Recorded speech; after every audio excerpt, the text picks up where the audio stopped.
In this episode, we look at cohorts and ad bidding. Google is trialling their third-party cooker alternative FLoC, TikTok and live stream shopping, and we interview dating traffic expert Zara Manku about Ectoflix's ultimate guide to dating. You're watching The Additive, the show that brings you all things ad tech. Hello and welcome to the show. Now, there's a wealth of consumer data in the digital space, both in mobile and desktop. But with more and more consumers opting out of data collection, many brands are wondering what to do next. Now, the answer could be as easy as their own information about that consumer, and that's where cohorts come in. In a recent article in Bish Report, Todd Wotton, president and founder of Vertical, explained that cohorts have been around for a long time because on the demand side, advertisers have placed consumers in cohorts through the availability of identifiers like cookies and device IDs. For example, via device IDs as being in the cohort for those who are interested in sporting goods because they've shopped online for running shoes on unrelated websites. So, the ability for advertisers to target via device IDs and cookies is going away due to privacy initiatives, but signals from the publishers and app developers for first-party context and device data can be utilized to create cohorts, which can then be passed to the advertisers for anonymous moments that advertisers can target. So, for example, as we mentioned before, our sports goods buyer in our previous example, an ad request can be passed to advertisers that includes cohorts for an athletic user, the purchase intent for sporting goods, a recently completed run, a happy moment due to improving their run time, a device moving at walking pace, and a device that's at a viewing angle. Any advertiser targeting any of those cohorts can bid on that ad opportunity. So digital media has enjoyed high levels of third-party data targeting and advertisers have benefited greatly. But now, first-party data and context are back in vogue because publishers and app developers have direct relationships with users and can get permissioned access to those data types while keeping user privacy top of mind. Now, talking of cohorts, Google is trialling its federated learning of cohorts, also known as FLoC. It's experimental new technology for targeting ads. Now, a switch has silently been flipped in millions of instances of Google Chrome. Those browsers will begin sorting their users into groups based on behavior, then sharing group labels with third-party trackers and advertisers around the web. FLoC is supposed to replace cookies, but in this trial it will supplement them. A random set of users have been selected for the trial, and they can currently only opt out by disabling third-party cookies. Now, Google designed FLoC to help advertisers target ads once third-party cookies go away, so during the trial, trackers will be able to collect FLoC IDs in addition to third-party cookies. That means that all the trackers who currently monitor user behaviors across a fraction of the web using cookies will now receive your FLoC cohort ID as well. The cohort ID is a direct reflection of your behavior across the web. This could supplement the behavioral profiles that many trackers already maintain. Now, publishers should be aware that Google will default to using every website that serves ads, which is the majority of sites on the web.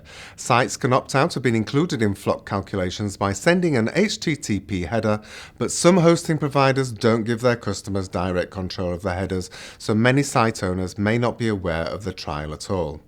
Now, the live version of FLoC uses 50-bit cohort identifiers. The cohorts are then batched together into 33,872 total cohorts. Google has said that it will ensure thousands of people are grouped in each cohort, so nobody can be identified using their cohort alone. Any tracker, advertiser or other third party can sign up through Google's Origin trial portal to begin collecting FLoCs from users, and the trial will last until July the 13th. Influencers are one of the driving forces of online sales, with many working as affiliates on their YouTube channels promoting with their curated lists of favourite Amazon products or on their Instagram profiles or TikTok profiles. Now, QVC-style livestream shopping is set to be a huge growth area for e-commerce this year, and it's an area of increased interest and investment in the US. For example, there's been many new startups entering the market, including Network, which is live video shopping for iPhone users, which has been described as a blend between QVC, Twitter and Twitch, the recently funded Bambuza and PopShop Live, among others. Google's R&D projects for mobile video shopping Shoploop was integrated into search, and Facebook acquired a video shopping startup Packaged, along with Amazon, who is running its live shopping through its QVC like Amazon Live. So as an experiment, US retailer Walmart used TikTok to host a live stream shopping event, the Spring Shop-Along Beauty Edition, an hour-long live stream on the 11th of March. It featured TikTok creators and influencers including Gabby Morrison with 3.5 million TikTok followers. Gabby and others demoed their skincare, makeup and hair routines and revealed the Walmart beauty products they used during the 60-minute live event. Viewers watching the event were able to get beauty tips as well as shop the products featured directly in the TikTok app by tapping on the product pins. This allowed them to add items to their carts and check out either during or after the event. Now, influencers built up an incredible power base through their followers, enabling them to recommend and earn revenues by promoting their favorite products and services. Monetizing dating offers is big business, and Exoclick has produced the ultimate guide to dating, an in-depth look at how to convert dating offers with Exoclick's traffic sources. So we've invited Exoclick's Senior Publisher Account Manager, Zara Manku, to find out more. Hi Zara, and welcome back to The Additive. Hi Giles, thanks for having me again. How did Exoclick's ultimate guide to dating come about? So the Ultimate Guide to Dating came about after last year's successes of the Ultimate Guide to Video Advertising and Native Advertising. Dating as our biggest market was obviously the natural next step. What we found from the first two guides was that, it wasn't only seasoned advertisers, but new advertisers as well were mainly able to benefit from the information that we provided on our ad formats, our traffic sources, and top tips to help profitable campaigns. Why do you think dating is such big business? I think dating is such big business because, everyone at some point in their life is going to want to date someone. Most people in the world, you could arguably say, have dated someone. And so when you bring that to a kind of human level, people need connections. So dating websites are obviously a really good place to do that, particularly in light of COVID this year. Everyone's been stuck at home, everyone's gone online to start meeting people. And I think the great thing about that is that you actually find out a lot about a person before you've even met them. You have different interests, niches, because you're wanting to find like-minded people. So, that's where the value really is. What are the payout options for advertisers using affiliate dating offers? So there are a few different payout options that you could use. Payouts can vary from around €3 to €150. Obviously, the bigger the payout, the harder the conversion. So a few of these would be, for example, the single opt-in. A relatively low payout, however, very, very good for scale. What a single opt-in means is that the user has entered their email into the landing page. So take that to a next level, that would be the double opt-in. Now, the double opt-in means that they've not only entered their email, they've then gone to their inbox and verified their emails. So again, very, very good for scale. Payouts tend to be quite decent there. It depends on the traffic source that you're using.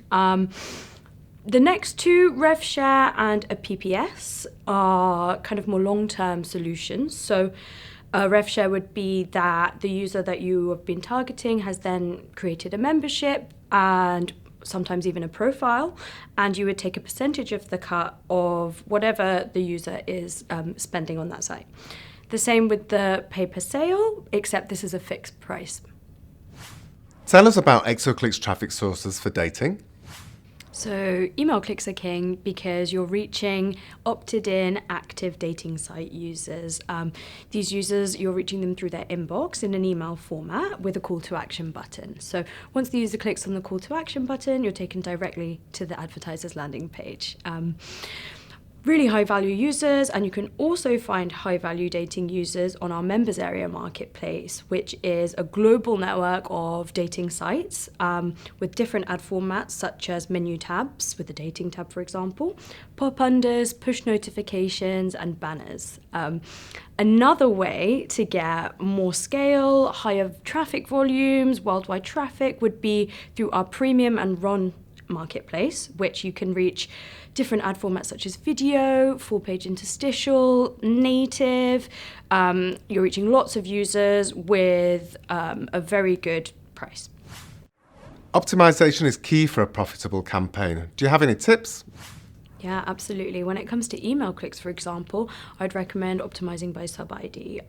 Many of our publishers have many sources and they segment the traffic using sub-IDs. So targeting the sources that are giving you the highest profit is the best way to have a long-term campaign there. When it comes to members area sites and Ramen premium sites, I really recommend using the bidder. Essentially, this helps you keep within your budget and your CPA goal whilst whitelisting and blacklisting good and bad sources. Automatic optimization of creatives and landing pages, so most traffic goes to best performing creative and landing page. Thank you, Zara, for explaining about the guide. And just so you know, the guide also features ideas for campaign creatives, ad format tips, detailed optimization techniques, successful dating campaign case studies, and more. You can download the guide from here or in the link in the episode's description book. Well, that wraps up our show, which leaves me only one thing to say. Until next time.